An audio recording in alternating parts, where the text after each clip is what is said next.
The recruits at Camp Ashton thought they understood strength, but everything changed the moment they wrapped their hands around the wrong woman's throat. Their mistake was not in their violence. Their mistake was in forgetting who stood before them. The woman they believed was a regular trainee carried a history that would unravel their arrogance in seconds. By the end of that day, every person in that training yard would remember a single warning she once gave them with steady eyes. Do not forget who I am. Her name was Lauren Hawley. She joined the training cycle under the title of Specialist, a simple rank placed quietly on her uniform. She was 28, calm under pressure, and deliberate with every move. What no one around her knew was that she had served 6 classified years as a Navy SEAL attached to a covert direct action team. She had walked into hostage zones and cleared them with precision. She had endured missions that never reached the news. She had been awarded honors that remained sealed behind restricted files. Still, she requested to retrain under a different identity so she could transfer into a joint task unit. Only the base commander knew the truth, and he agreed to her request. Lauren wanted the challenge. She wanted the humility of starting at the bottom again. What she did not expect was the hostility that awaited her. On her first week, 3 senior trainees started circling her during close combat drills. They measured her muscles. They mocked her quiet nature. They told her she moved too slowly. They saw only what they wanted to see, a woman who looked out of place among their pride. Lauren ignored every word and focused on the instructor's commands. The tension grew with each passing day. The men did not understand why she never reacted. They believed silence meant weakness. They believed patience meant fear. In reality, she simply had no desire to show her capability to a group that had not earned her respect. During a grappling evaluation, everything shifted. The men decided to embarrass her in front of the entire platoon. One of them lunged and locked his arm around her throat in a chokehold that was forbidden during training. Lauren felt the pressure tighten. Another trainee pinned her arms from behind. A third one sneered, as if she were prey trapped in their hands. The instructor shouted for them to release her, but they ignored him.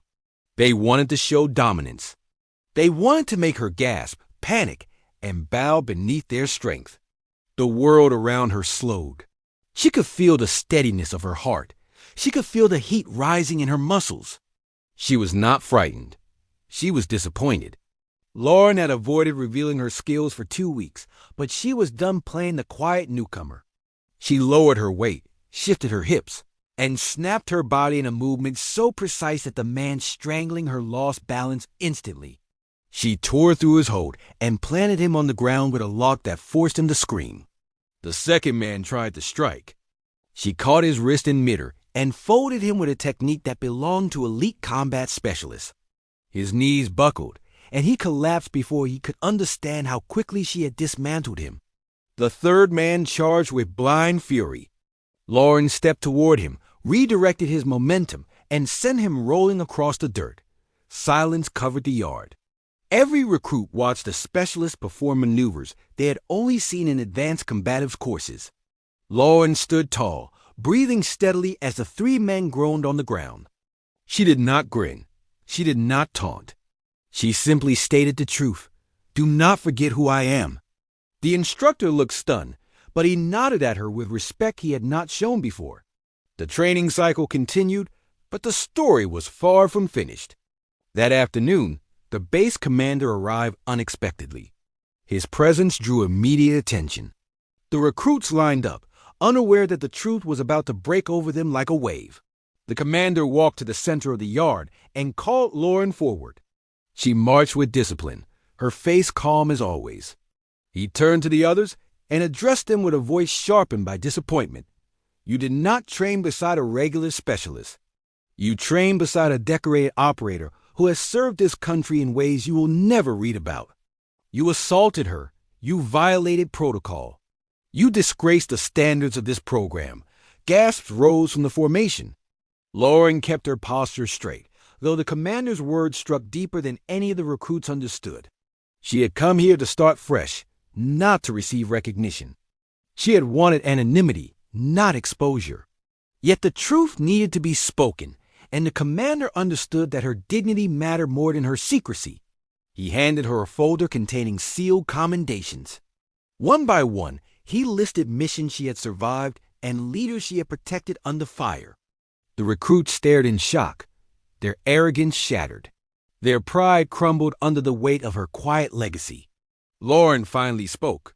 She told them she never wanted to use her past to intimidate anyone. She wanted to earn her place like everyone else. She wanted respect based on effort, not history. She reminded them that strength is measured by discipline and humility, not cruelty. The three who attacked her stood trembling before the commander. He informed them that they would face disciplinary action and removal from the program. Their actions had revealed who they truly were. Training was meant to forge leaders, not bullies. Lauren approached them before they were escorted away. She did not speak with anger. She spoke with honesty.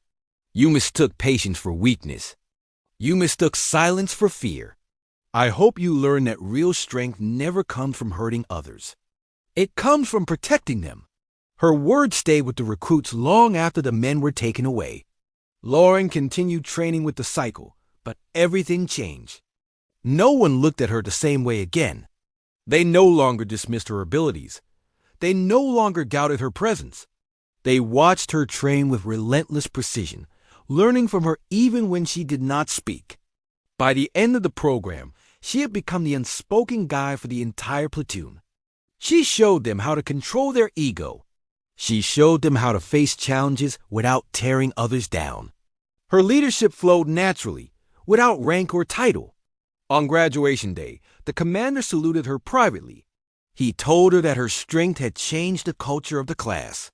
She nodded and replied that every soldier deserves the chance to grow. The men who once attacked her had been reassigned to corrective training programs. Lauren hoped they would rise from their mistakes stronger and wiser. As she walked across the field toward her next assignment, she felt a steady pride rising in her chest. She had not just protected herself. She had rebuilt a standard. She had proven that the greatest warriors are not defined by medals or secret missions. They are defined by character. Her story traveled through the base for years. It reminded soldiers that respect is not granted by rank. It is earned by action. It reminded them that the quiet ones often carry the heaviest truths. And it reminded everyone that underestimating the wrong person can change the course of a life. She had given them a warning on the day they attacked her. Do not forget who I am. They never forgot again. What did this story make you feel? Where are you watching from? Subscribe to Soul Relief Stories for more real stories that heal the heart.